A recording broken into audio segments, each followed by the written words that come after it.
ಈ ತರ soya ಸುಕ್ಕನ್ನ try ಮಾಡಿದ್ರೆ ರೆಗ್ಯುಲರ್ ಆಗಿ ಮಾಡ್ಕೊಂಡು ತಿಂತೀರಾ, ಅಷ್ಟು ಟೇಸ್ಟಿ ಆಗಿರುತ್ತೆ. ಮಾಡ್ಕೊಳ್ಳೋದು ಕೂಡ ತುಂಬಾ ಸಿಂಪಲ್. ಮೊದಲಿಗೆ ಬಿಸಿ ನೀರಲ್ಲಿ ಸೋಯಾ ಚಂಕ್ಸ್ನ ನೆನೆಸಿಟ್ಕೊಂಡಿದ್ದೀನಿ. ಒಂದು ಪ್ಯಾನ್ಗೆ ಮೆಂತ್ಯ, ಚಕ್ಕೆ, ಲವಂಗ, ಏಲಕ್ಕಿ, ಕಾಳುಮೆಣಸು, ಸೋಂಪು, 2 ಸ್ಪೂನ್ ಅಷ್ಟು ಧನಿಯಾ ಕಾಳುಗಳನ್ನ ಹಾಕಿ ಚೆನ್ನಾಗಿ ಇದನ್ನ ರೋಸ್ಟ್ ಮಾಡ್ಕೋಬೇಕು. ನಂತರ ಜೀರಿಗೆ, ಬ್ಯಾಡಗಿ ಮೆಣಸಿನಕಾಯಿನ ಹಾಕಿ ಮತ್ತೆ ಇದನ್ನ ಬಿಸಿ ಮಾಡಿಕೊಂಡು ಕಂಪ್ಲೀಟ್ ಆಗಿ ಕೂಲ್ ಆದ್ಮೇಲೆ ಒಂದು ಬ್ಲೆಂಡರ್ಗೆ ಹಾಕಿ ಅದಕ್ಕೆ ಅರಿಶಿನ ಪುಡಿ, ಹುಣಸೆ ಹಣ್ಣು, ನೀರನ್ನು ಹಾಕಿ ರುಬ್ಕೊಂಡಿದ್ದೀನಿ. ಒಂದು ಪ್ಯಾನ್ಗೆ ಸ್ವಲ್ಪ ಎಣ್ಣೆ, ಈರುಳ್ಳಿ, ಕರಿಬೇವಿನ ಸೊಪ್ಪು, ತುರಿದಿಟ್ಕೊಂಡಿರುವಂಥ ತೆಂಗಿನಕಾಯಿ ತುರಿ, ಸ್ವಲ್ಪ ಅರಿಶಿನ ಪುಡಿನ ಹಾಕಿ ಚೆನ್ನಾಗಿ ಮಿಕ್ಸ್ ಮಾಡಿಕೊಂಡು ಫ್ರೈ ಮಾಡ್ಕೋಬೇಕು.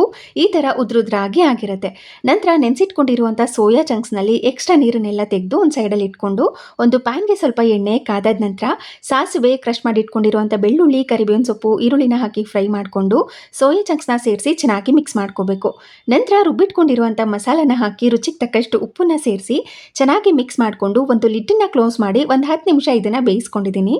ಕೊನೆಯಲ್ಲಿ ಇದಕ್ಕೆ ಸ್ವಲ್ಪ ತುಪ್ಪ, ಫ್ರೈ ಮಾಡಿ ಇಟ್ಕೊಂಡಿರುವಂಥ ತೆಂಗಿನಕಾಯಿ, ಸಣ್ಣದಾಗಿ ಹೆಚ್ಚಿಟ್ಕೊಂಡಿರುವಂಥ ಕೊತ್ತಂಬರಿ ಸೊಪ್ಪನ್ನ ಹಾಕಿ ಇನ್ನೊಮ್ಮೆ ಮಿಕ್ಸ್ ಮಾಡಿಕೊಂಡ್ರೆ ಸಕ್ಕ ಟೇಸ್ಟಿಯಾಗಿ ತುಂಬ ಸಿಂಪಲ್ ಆಗಿ ಮಾಡ್ಕೊಳ್ಳುವಂಥ ಸೋಯಾ ಚಂಕ್ಸ್ ಸುಕ್ಕ ರೆಡಿ ಆಗಿರುತ್ತೆ. ಟ್ರೈ ಮಾಡಿ.